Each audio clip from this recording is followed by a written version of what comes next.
નમસ્કાર, વાયએનએન ન્યૂઝમાં આપનું સ્વાગત છે। સમાચારમાં વાત કરીએ તો ટીમ વડોદરા દ્વારા વડોદરા જિલ્લા કલેક્ટરને પુષ્પગુચ્છ આપીને અભિવાદન કરવામાં આવ્યું। વડોદરા જિલ્લા કલેક્ટર કચેરી ખાતે ટીમ વડોદરા દ્વારા વડોદરા જિલ્લા કલેક્ટરે કામગીરીને લઈને શુભેચ્છા મુલાકાત કરી, જેમનું અભિવાદન કરતા અનિલ ધામેલિયા પોતાના કામમાં વ્યસ્ત હોવાથી ડેપ્યુટી કલેક્ટર ભરત પટેલને પુષ્પગુચ્છ આપીને જિલ્લા કલેક્ટરનું બહુમાન કરવામાં આવ્યું અને જણાવવામાં આવ્યું હતું કે ગત વર્ષે વડોદરામાં વિનાશક પૂર આવ્યું હતું, ત્યારબાદ રાજ્ય સરકાર દ્વારા વિશ્વામિત્રી રિવાઇવલ પ્રોજેક્ટ અંતર્ગત કામગીરી કરવાનો આદેશ આપવામાં આવ્યો હતો। 100 દિવસ અંદર આ કામગીરી પૂર્ણ કરવાનું તાકીદ કરવામાં આવ્યું હતું। ત્યારબાદ આ પ્રોજેક્ટમાં આરટીઆઈના માધ્યમથી તેમજ અન્ય વિગતો એકત્રિત કરી આ પ્રોજેક્ટમાં ભ્રષ્ટાચાર થયો હોવાનું આવેદનપત્ર વડોદરા જિલ્લા કલેક્ટરને ટીમ વડોદરા દ્વારા આપવામાં આવ્યું હતું અને વિજિલન્સ તપાસની માંગ કરવામાં આવી હતી।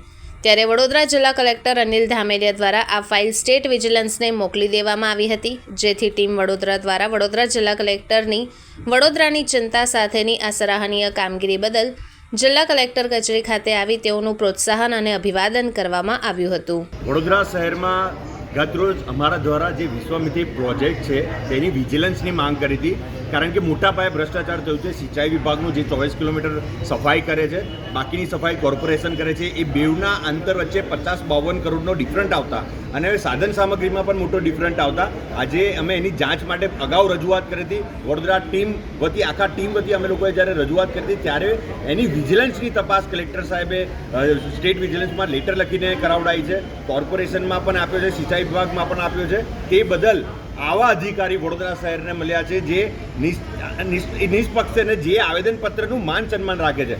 અગાઉ અન્ય કેટલા બધા કલેક્ટર, કેટલા બધા અધિકારીઓ મળી ચૂક્યા છે જે લોકોના આવેદનપત્રની આટલી ગંભીરતાથી લેતા નહોતા, પરંતુ સાહેબે જે રીતનું ગંભીરતાથી લીધું છે તે બદલ ટીમ વડોદરા આખા વડોદરા વતી સાહેબનું શુભેચ્છા અને સન્માન માટે અમે આજે અહીંયા આવ્યા હતા। સાહેબ મિટિંગમાં વ્યસ્ત હોવાને કારણે, એમના બિઝી શિડ્યુલ હોવાને કારણે અમે ડેપ્યુટી કલેક્ટર સાહેબને સન્માનિત કર્યા છે અને સૌ કલેક્ટરની ઓફિસના સૌ કોઈ લોકોનો અમે આભાર વ્યક્ત કરીએ છીએ કે નિષ્પક્ષ જાંચ માટે અમે રજૂઆત કરી છે। હવે વિજિલન્સની ટીમ આવશે અને અગાઉ જે કોઈ નેતાઓ છે, અધિકારીઓ છે, કોન્ટ્રાક્ટરો છે, જેમની પણ મિલીભગત છે, કરોડો રૂપિયાનો ભ્રષ્ટાચાર છે, એ અગાઉ સ્પષ્ટતાની સાથે સામે આવશે। ગત વર્ષે જે વિશ્વામિત્રી નદીમાં પૂરના પાણી આવ્યા હતા, લોકો ભૂખ્યા તરસ્યા રહ્યા, 3 દિવસ સુધી બાળકો પણ ભૂખ્યા રહ્યા અને આ જોતા ગુજરાત સરકાર દ્વારા વિશ્વામિત્રી નદીને પહોળી કરવા માટે નાણાં ફાળવ્યા અને નાણાં ફાળવ્યા બાદ વડોદરા મહાનગરપાલિકા દ્વારા વિશ્વામિત્રી નદીને પહોળી કરવાનું જ્યારે આયોજન કરવામાં આવ્યું ત્યારે આ આયોજનમાં ક્યાંક ને ક્યાંક મસ્ત મોટા ભ્રષ્ટાચારો થયા છે।